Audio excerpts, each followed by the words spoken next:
తెలంగాణలో సంచలనం సృష్టించిన ఫోన్ ట్యాపింగ్ పై మరొకసారి బండి సంజయ్ కీలక వ్యాఖ్యలు చేశారు. సో అవేంటో చూద్దాం ఈ బ్రేకింగ్ లో. ప్రభాకర్ రావు, రాధాకిషన్ రావు చాలా మందిని వేధించారంటున్నారు బండి. ఫోన్ ట్యాప్ చేసి చాలా కుటుంబాల ఉసురు పోసుకున్నారు.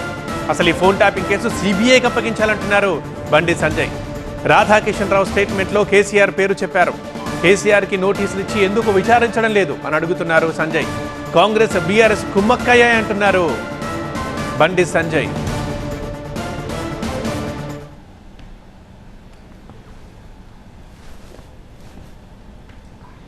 వీళ్ళిద్దరూ అనేక మంది ఇతర పార్టీలకు సంబంధించిన కార్యకర్తలు ఉసురు పోసుకున్న వ్యక్తులు వీళ్ళు.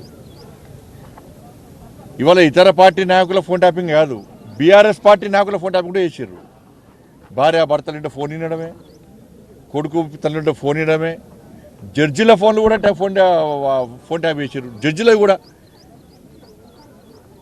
కాబట్టి జడ్జిలు కూడా ఫోన్ ట్యాప్ చేసారు. కాబట్టి దీన్ని సిబిఐకి ఇవ్వాల్సిన బాధ్యత రాష్ట్ర ప్రభుత్వం మీద ఉంది.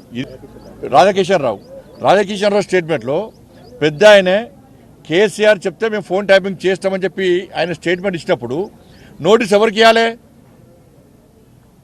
కేసీఆర్కు నోటీస్ ఇవ్వాలి.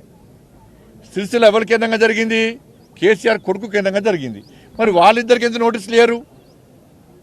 అంటే ప్రభుత్వం వాళ్ళని కాపాడే ప్రయత్నం చేస్తున్నది.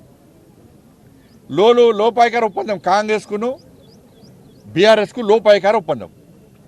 ఇవాళ క్లియర్గా రాధాకిషన్ రావు వ్యక్తి స్టేట్మెంట్ ఇచ్చినప్పుడు ఇప్పుడు అదే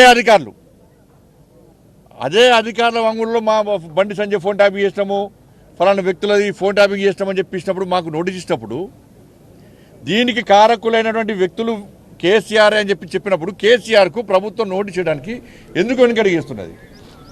సిరిసిల్ల కేంద్రంగా ఫోన్ ట్యాపింగ్ చేసినప్పుడు కేసీఆర్ కొడుకు నోటీస్ ఇవ్వడానికి ఎందుకు వెనుకడిగేస్తున్నది?